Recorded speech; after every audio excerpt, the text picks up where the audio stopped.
할렐루야, 여러분 반갑습니다. 다윗에게 배우는 영성 강의하고 있는 서부제일교회 김한원 목사입니다. 오늘은 그 8번째 시간 하나님의 때를 기다리라 라는 제목으로 강의를 하도록 하겠습니다. 보통 세 종류의 시간이 있다고 말합니다.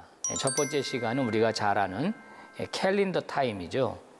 달력, 태양과 관련해서 우리가 쓰는 시간, 사용하는 시간을 우리가 캘린더 타임이라고 부릅니다. 이것은 이제 객관적인 시간입니다. 그래서 하루가 24시간, 그죠? 1년이 365일 이렇게 돌아갑니다. 이게 이제 객관적인 시간입니다.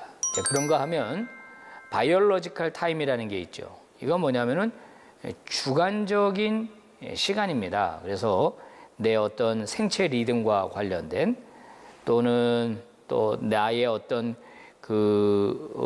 삶의 주기와 관련된 그런 시간들을 우리가 이제 이 바이올로지컬 타임이라고, 생물학적 시간이라고 이렇게 이야기를 합니다. 여러분, 그런가 하면 이제 세 번째 종류의 시간이 있는데 이게 바로 이제 하나님의 시간입니다. 하나님의 달력이 있다는 거죠. 이것은 영적인 시간이면서 신앙적인 시간입니다.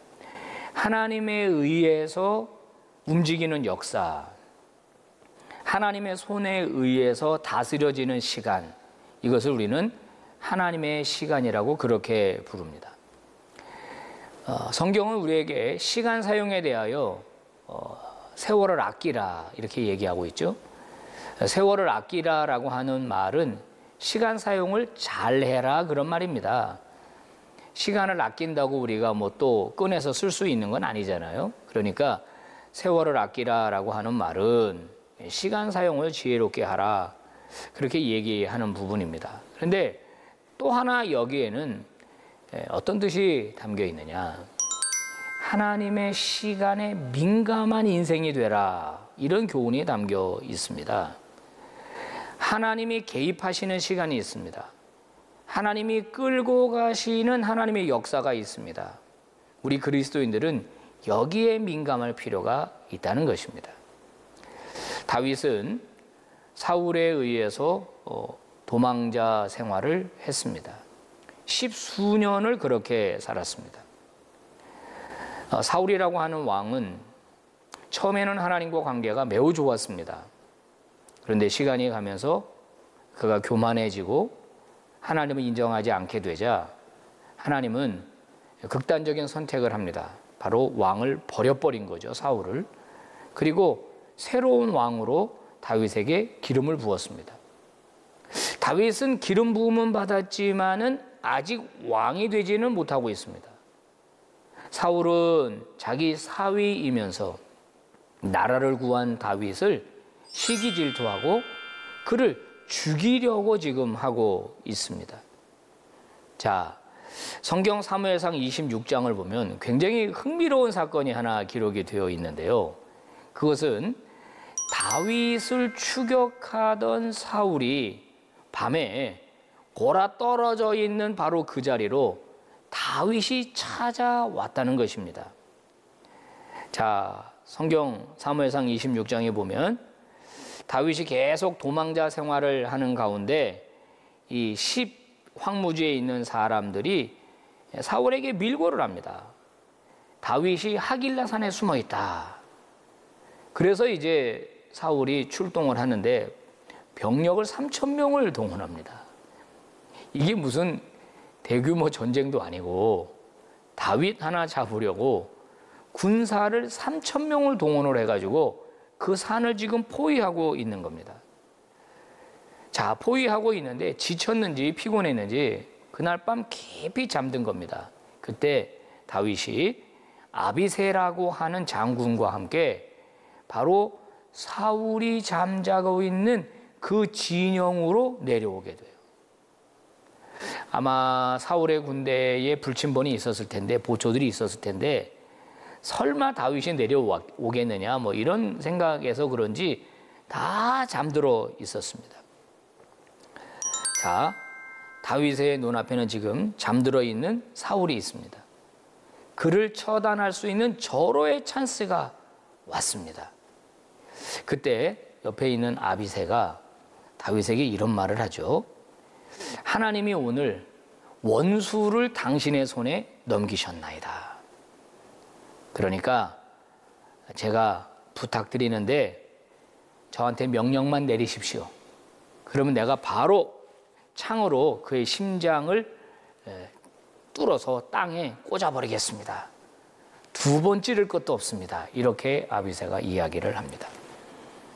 아비새의 말이 맞죠. 정말 절호의 찬스입니다. 하나님이 허락하시지 않으면 도저히 올 수 없는 그런 찬스라고 얼마든지 해석할 수 있는 그런 상황입니다. 어떻게 이런 찬스가 올 수 있겠습니까? 여러분, 여기서 다윗이 사울을 처단하면 그것으로 다윗의 도망자 생활은 종지부를 찍게 됩니다. 얼마나 고생하고 있습니까?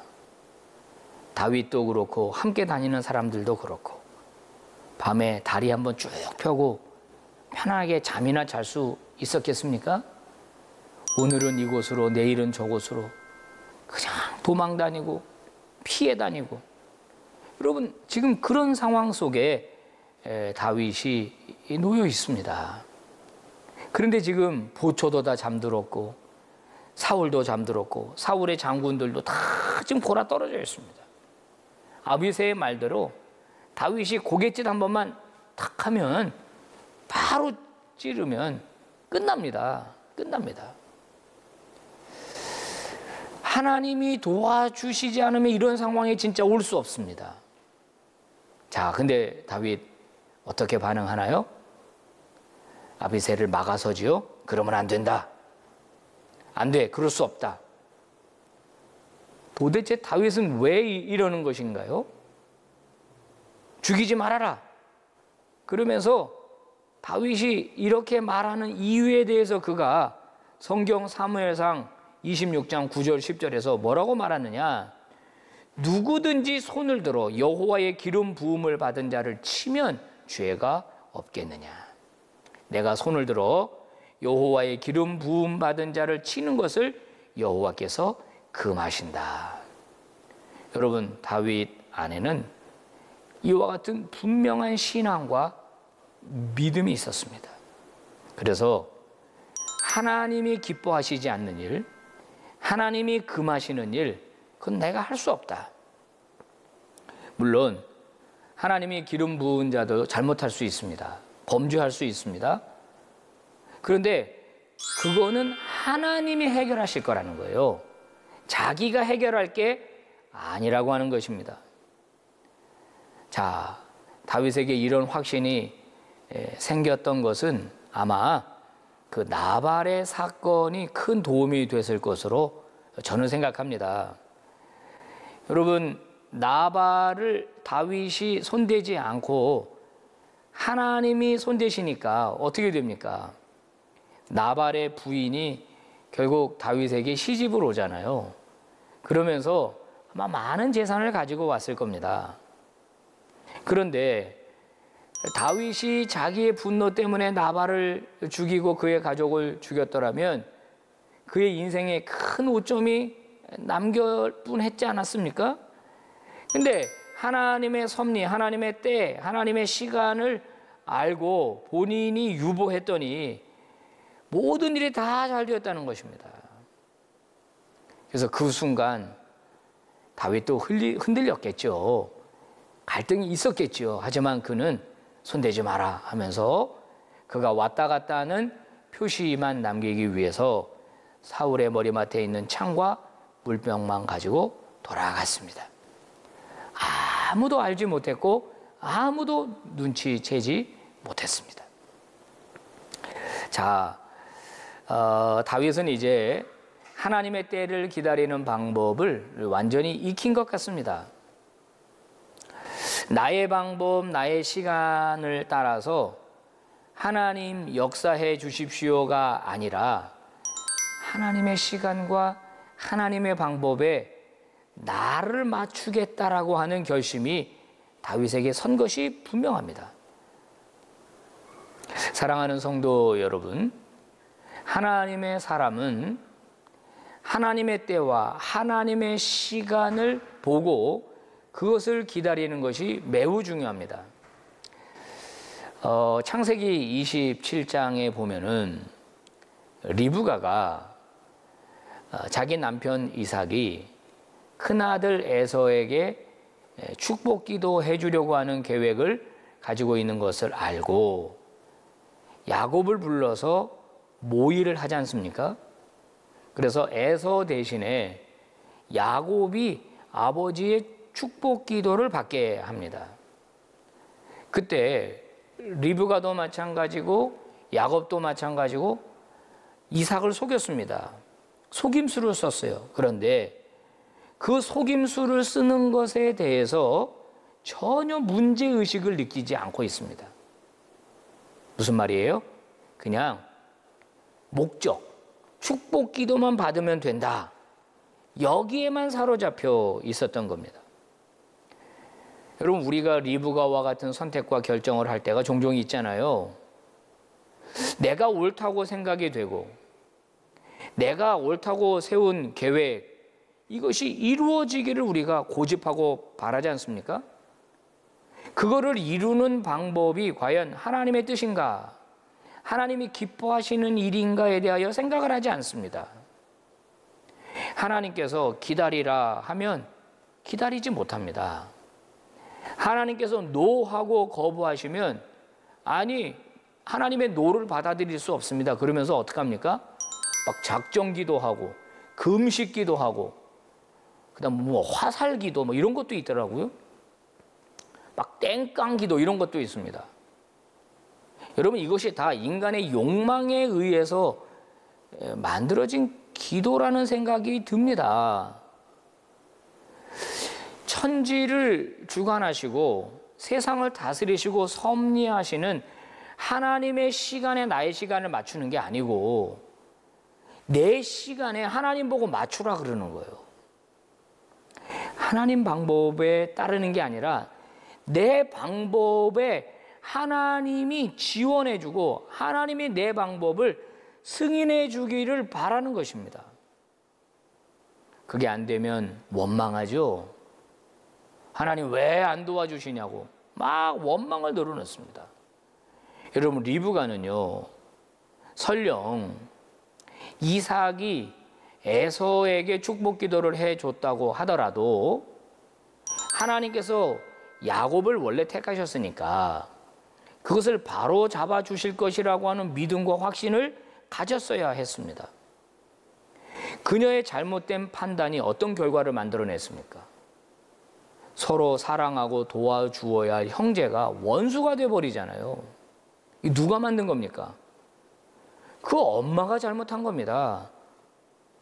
축복 기도로 받겠다라고 한 일념 속에 속이는 일을 하니까 큰아들 속이고 남편 속이고, 그러니까 두 아들이 원수가 돼버렸잖아요.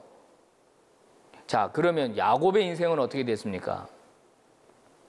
도망자가 됐죠. 멀리 밧단 아람에 가서 20년 고생합니다. 거기서 외삼촌 라반을 만나서 오히려 라반에게 사기를 당하잖아요. 얼마나 눈물을 흘리고 얼마나 외로운 밤을 보냈습니까? 그게 축복받은 야곱의 모습입니까? 나중에 야곱이 바로 왕 앞에 섰을 때 이런 얘기 하잖아요. 내 인생은 험악한 인생이었다. 한마디로 파란만장한 인생이었다. 이렇게 이야기를 그 스스로 하고 있습니다.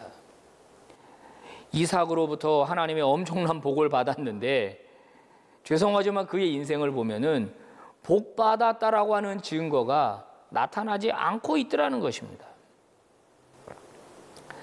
자, 사랑하는 성도 여러분, 지금 다윗은 사울을 죽일 수 있는 절호의 찬스를 가졌는데도 불구하고 그 찬스를 쓰지 않습니다. 그 이유는 하나님의 때를 기다릴 줄 아는 시각을 그가 가졌기 때문입니다. 사울을 죽이고 싶도록 미웠던 적이 있었을 것입니다. 그리고 전에도 한번 그런 기회가 있었습니다. 그리고 그는 그 기회를 그냥 날려보냅니다. 주변에서는 다윗에게 왜 그랬냐고, 바보 같다고, 그냥 처단해버리면 고생 끝인데 왜 그 기회를 날려버렸느냐고 책망할지 모르겠습니다만은 다윗의 내면에는 분명한 확신이 있습니다. 자, 사무엘상 26장 10절 말씀 제가 한번 봉독해 보겠습니다. 다윗이 또 이르되 여호와께서 살아계심을 두고 맹세하노니 여호와께서 그를 치시리니 혹은 죽을 날이 이르거나 또는 전장에 나가서 망하리라. 바로 이겁니다. 다윗은 하나님의 시간이 반드시 온다는 것을 알았습니다. 하나님의 섭리가 이루어질 것이라고 하는 사실을 알았습니다. 그래서 그때를 기다리겠다는 것입니다. 나는 준비하고 기다리겠다는 겁니다. 그러면 하나님의 시간이 도래하게 되고 그러면 그 일이 성취될 것이라는 거죠. 세계적인 성악가 슈만 하이크라고 하는 분이 있습니다. 이분은 고등학교 때 성악가가 꿈이었습니다. 노래를 잘했습니다. 그런데 지도하는 선생님이 너는 자질이 없다 이렇게 평가를 해버리는 바람에 그만 실망을 하고 그 꿈을 접어버렸습니다. 그리고 일찍 결혼하게 됐는데 이 결혼한 남편이 좀 문제가 많이 있었던 모양입니다. 술, 알코올 중독, 도박, 거기다 마약까지 손대고 결국은 빚만 남기고 세상을 떠나버리고 말았습니다. 자, 이 슈만 하이크는 절망에 빠졌고 그리고 더 이상 살아갈 이유가 없다고 생각하고 극단적인 선택을 시도하다가 하나님의 인도하심을 받아서 교회에 출석하게 됩니다. 그리고 은혜를 받고 새로운 삶을 살게 되는데요. 그가 출석하던 교회에서 찬양대원으로 봉사를 하게 됩니다. 자, 찬양대에서 그의 이 재능이 이제 막 꽃을 피우는 거예요. 지휘자의 눈에 들어서 그 찬양대의 솔리스트가 되었습니다. 그의 재능이 아깝다고 생각한 교회 후원을 받아서 음악 공부를 마치게 됐고요. 마침내 세계적인 성악가가 될 수 있었습니다. 자, 이 슈만 하이크의 이러한 인생을 보고서 많은 평론가들이 이런 얘기를 했습니다. 슈만 하이크 부인이 성공할 수 있었던 비결은 지난날 괴롭고 쓰라린 과거를 잘 참고 기다린 결과다. 여러분, 우리는 이 성악가의 이야기를 통해서 하나님의 섭리와 하나님의 경륜과 하나님의 시간을 발견합니다. 모든 것에선 하나님의 때와 하나님의 시간이 있습니다. 그녀에게 그런 아픔이 없었다면 그녀가 어떻게 예수 그리스도를 찾았겠습니까? 그리고 어떻게 포기한 노래를 다시 시작할 수 있었겠습니까? 그리고 어떻게 교회 지원을 받아서 음악 공부를 할 수 있었고 어떻게 세계적인 성악가가 될 수 있었겠습니까? 그녀의 인생에 하나님의 시간이 있었습니다. 하나님의 때가 있었습니다. 여러분, 모든 것이 그렇습니다. 여러분, 재미있는 얘기 하나 할까요? 중국에 있는 어떤 대나무는요, 그 심어 놓으면은요, 5년 동안 하나도 자라지를 않는답니다. 근데 5년이 지난 후 5주일 동안, 한 달 조금 넘는 기간 동안에 쑥쑥쑥 자라는데요, 2m에서 어떤 경우는 30m까지 성장한다고 합니다. 자, 어떤 사람들은 이렇게 말했겠죠. 이 대나무가 성장한 것은 5주다. 아니요, 5주가 아니라 바로 5년 동안 자란 것으로 봐야 한다는 거예요. 5년 동안 그 대나무는 앞으로 쑥쑥쑥쑥 성장할 어떤 내재적인 힘을 이제 모았다고나 할까요?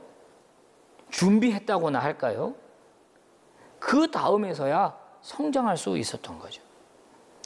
우리는 종종 고통 속에서 인내하며 기다리는 시간 동안 허송 생활했다고 느낄 수도 있고 아무것도 하지 않았다고 그렇게 느낄 수도 있지만 그 기간은 준비하는 기간입니다. 준비하는 기간. 성장을 위해 준비하는 기간입니다. 자, 성경에서는 또 이와 같은 이야기를 또 하나 찾아볼 수 있는데, 이게 바로 요셉입니다. 요셉은 우리가 잘 아는 대로 형들에 의해서 이집트 노예로 팔렸죠. 뭘 잘못해가지고 그런 게 아니잖아요. 그저 아버지의 사랑을 독차지한 게 문제면 문제인 것입니다. 그 형들에게 갔을 때 형들이 요셉을 죽이려고 할 때 요셉은 울면서 막 사정도 했을 겁니다. 그런데 형들은 모른 척 했습니다. 그때 유다가 나서서 요셉을 살려두자고 하지 않았더라면 요셉은 아마 거기서 생명이 다했을 것입니다. 자, 한 번도 가보지 않은 이집트에 끌려갔고 한 번도 해보지 못한 종살이, 노예 생활을 했을 요셉을 생각해 보십시오.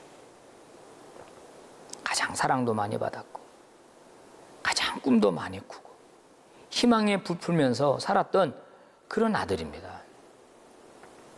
하루아침에 노예가 됐습니다. 그 데미지, 그 충격이 얼마나 컸을까요? 보통 아주 잘 살던 사람들이 무슨 문제가 생겨서 경제적으로 굉장히 어려워지잖아요. 그러면 그게 굉장히 큰 충격이 됩니다. 그 변화를 받아들이지를 못해서 굉장히 힘들어하고 고통스러워하죠. 어떤 사람은 병에 걸리기도 하고 불면증에 시달리기도 하고 어떤 사람은 그것 때문에 매일 술을 마셔가지고 알코올 중독자가 되기도 하고 어떤 사람은 대인기피증에 걸리기도 하고 폐인이 되기도 하고 그렇습니다.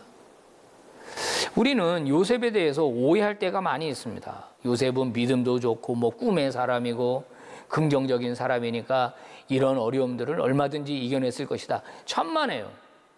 그렇지 않았을 겁니다. 요셉도 힘들었을 겁니다.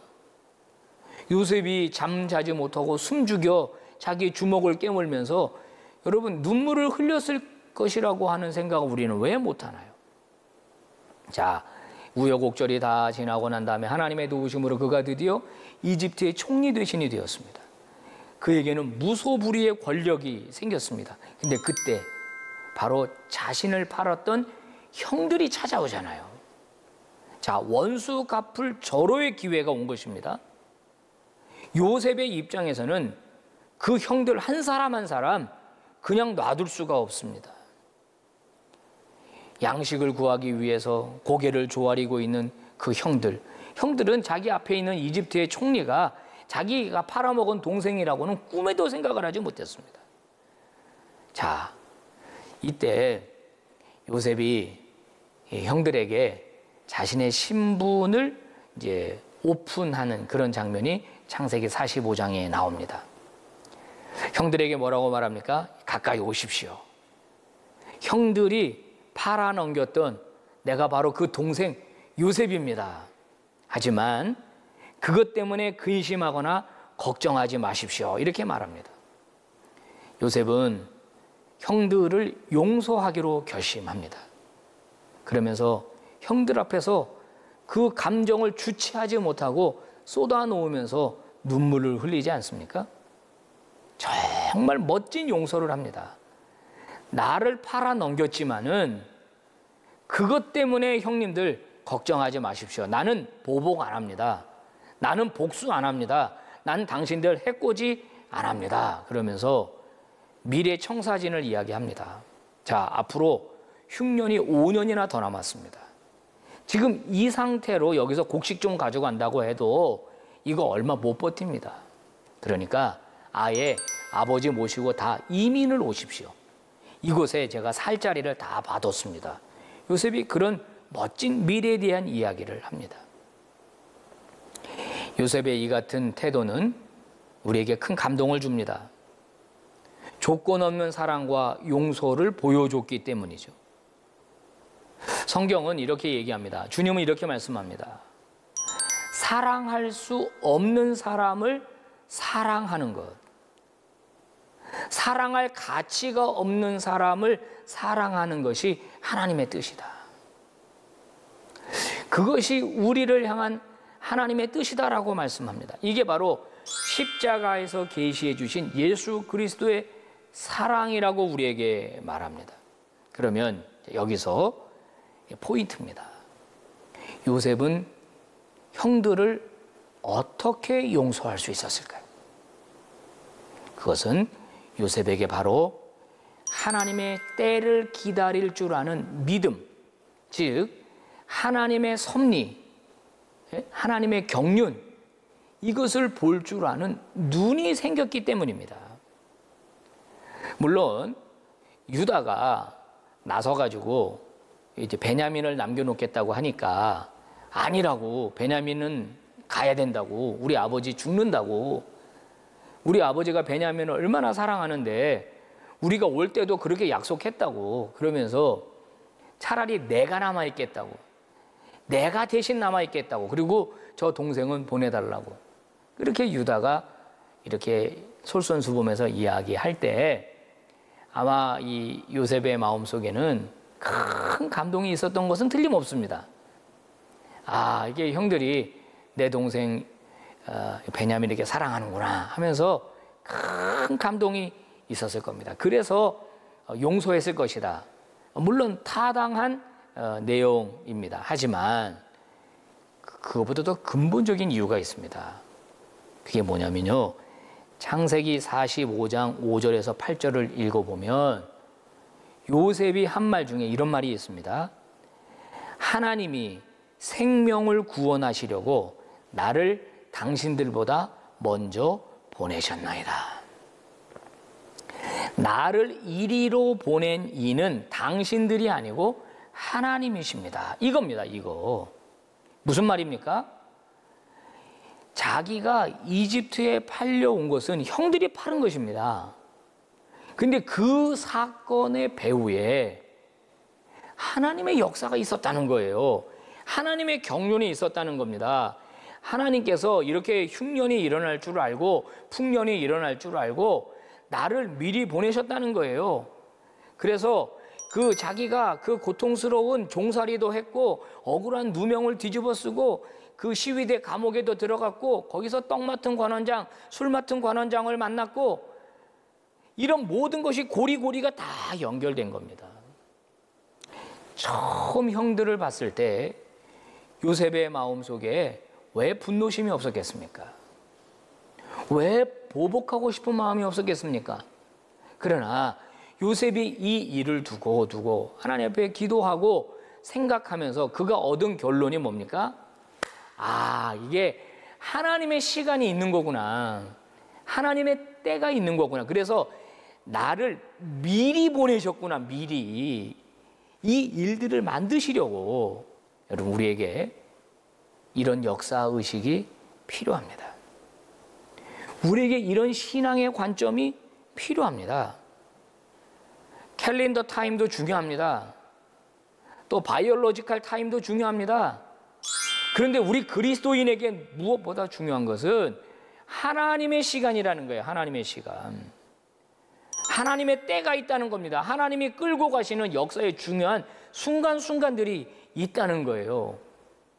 그러니까 요셉이 뭐라 그래요? 하나님이 나를 보내셨다는 거잖아요. 하나님의 시간 속에서 자신의 인생을 해석합니다. 여러분, 이해되시죠? 하나님의 시간 속에서 나의 시간을 이해하는 겁니다. 내 인생을 들여다보는 거예요. 그런데요, 이 하나님의 섭리와 이 하나님의 때는 미리 알 수가 없습니다. 시간이 한참 지나가면 선명하게 드러납니다. 그렇죠. 과거 우리의 인생을 한번 쭉 돌아보십시오. 저도 지난 50여 년간의 제 인생을 쭉 돌아보면서 제가 이렇게 제 나름대로 신앙의 이 곡선 그래프로 이렇게 그려나갈 때 바닥일 때도 있었습니다. 또 높을 때도 있었습니다. 그때마다 지금 지나놓고 보니까 하나님이 그때 이렇게 하신 이유가 이것 때문이었구나. 이것 때문이었구나. 이 일이 오히려 이 하나님의 섭리 속에 있었던 거구나. 근데 저는 그때는 몰랐어요. 그때는 너무 힘들었습니다. 그때는 너무 고통스러웠어요. 그냥 하나님의 이름을 부르면서 그냥 버텼습니다. 간신히 버텼습니다. 그런데 그것조차도 하나님의 손 안에 있었더라고요. 여러분, 노아 방주 사건 기억하시죠?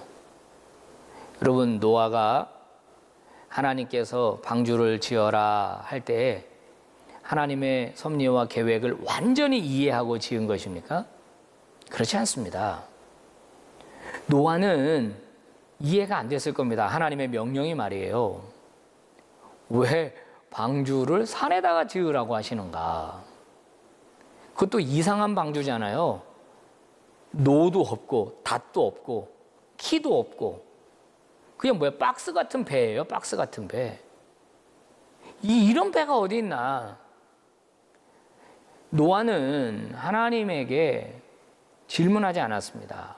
그는 하나님이 하라고 할 때 순종했습니다. 그리고 하나님의 섭리와 하나님의 경륜이 있을 것이다. 그거를 생각한 것이죠.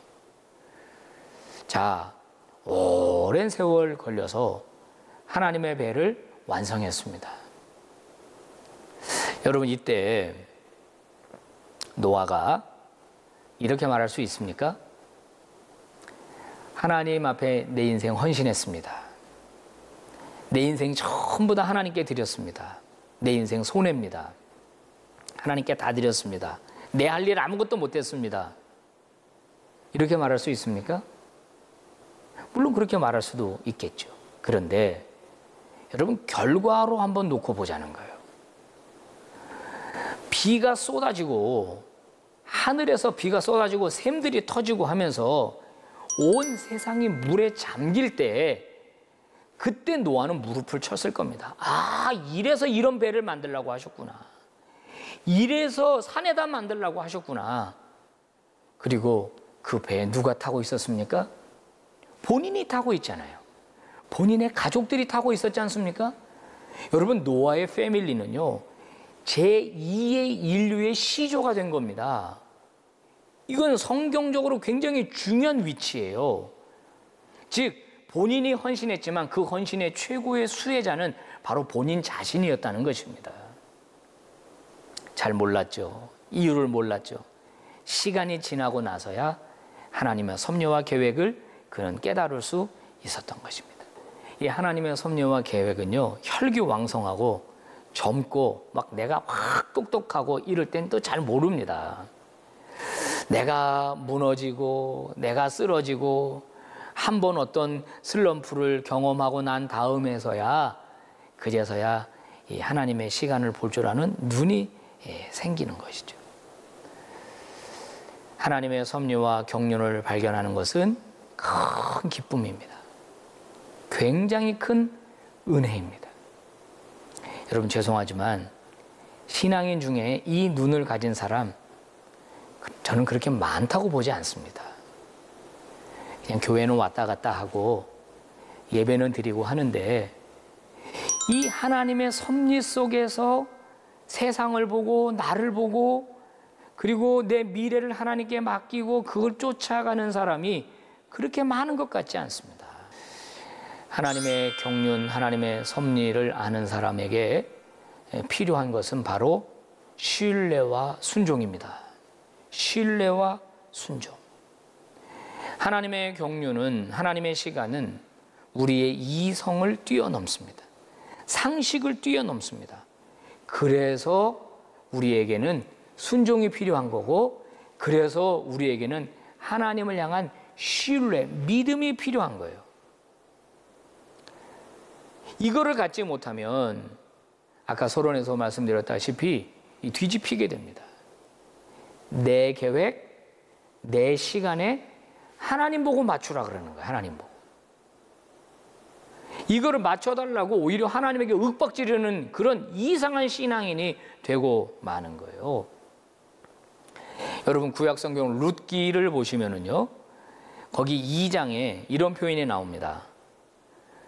룻이 보아스에게 속한 밭에 이르게 되었다. 우연히 이르게 된 것처럼 그렇게 써 있습니다.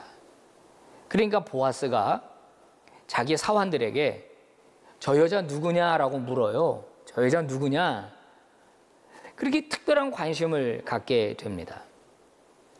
또 룻도 보아스가 자기에게 친절을 베풀었을 때 보아스에게 묻습니다. 왜 저에게 이런 친절을 베풀어 줍니까? 이렇게 할 때 보아스가 하는 말이 네가 너의 시어머니에게 행했던 모든 일을 내가 다 들었다. 너 참 착하다. 홀로 남은 시어머니 버리지 않고 또 이곳까지 네가 어머니를 모시고 와가지고 지금 어머니 봉양하려고 이러고 애쓰고 수고하는 거 나도 알고 사람들도 다 안다. 그러면서 하나님이 너에게 상 주시기를 원하노라 이렇게 얘기를 하죠. 인간의 눈으로 보면 우연입니다. 그죠? 그런데 하나님의 시각으로 보면 이게 하나님의 인도하심과 하나님의 섭리였다는 거예요. 룻이 보아스 밭에 가게 되고 보아스의 눈에 들게 되고 그리고 두 사람 사이에 뭔가가 일어나게 되고 결국은 부부가 되잖아요. 결혼하잖아요. 그리고 그 후손에서 다윗이 태어나지 않습니까?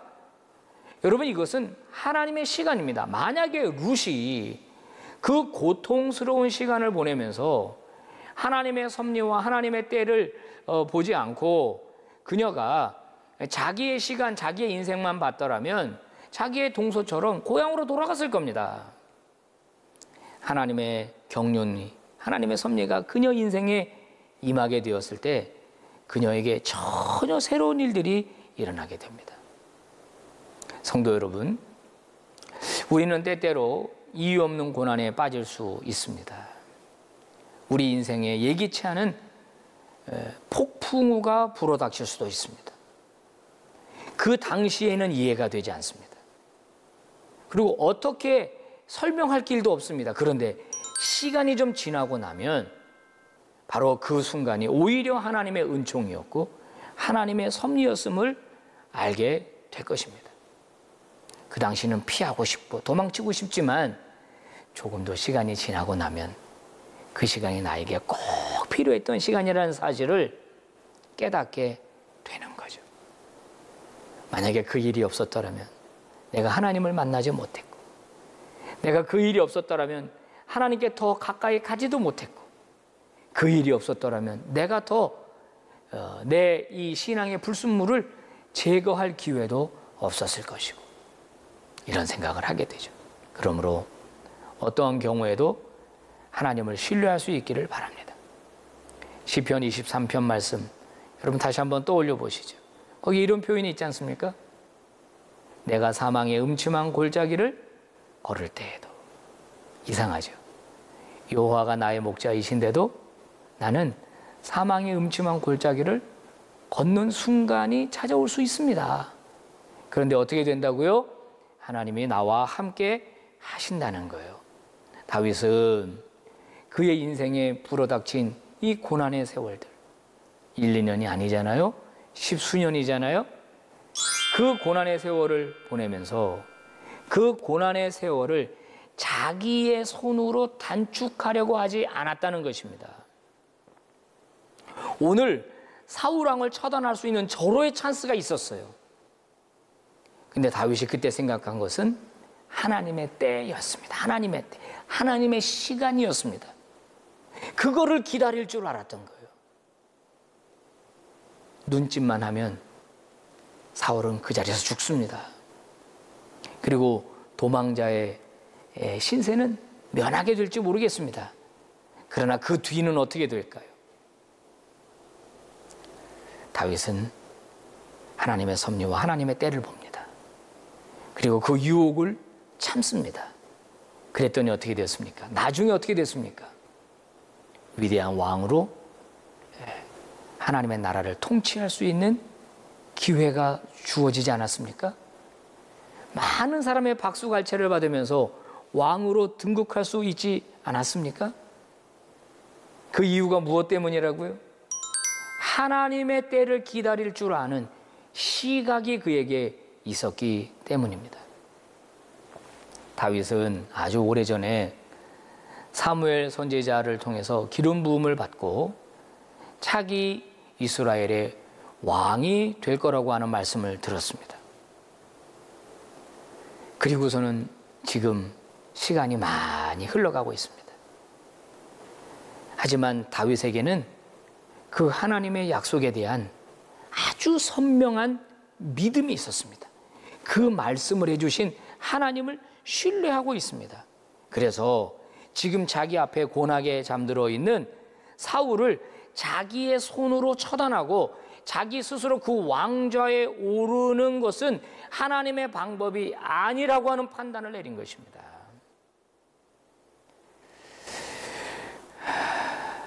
다윗은 앞으로 하나님의 시간 도래하면 자신이 하나님의 방법으로 왕좌에 오를 것이라고 하는 분명한 확신이 있었습니다. 오늘 이 방송을 시청하고 있는 성도 여러분, 지금 힘들고 어렵다고 해서 여러분 나의 방법으로 또는 불의한 방법으로 그 하나님의 때를 앞당기려고 하지 마십시오. 신앙적으로 너무 조급하지 마십시오. 이런 말이 있습니다. 성경을 읽기 위해 촛불을 도둑질하지 마라. 무슨 말인지 아시죠? 목적이 선하다고 해서 그 목적이 방법까지 정당화하는 것은 아니라는 거예요. 성경을 읽고 싶다는 욕구는 목적은 좋은 것입니다. 그런데 그걸 내가 읽고 싶다고 해서 촛불을 훔치는 방식으로 그 성경을 읽으면 안 된다는 거예요. 목적도 중요하고 방법도 중요하다는 겁니다. 다윗이 왕이 되는 것도 중요합니다. 그런데 방법도 중요합니다. 지금 이런 식으로 사울을 죽이는 방법은 아니라는 거예요.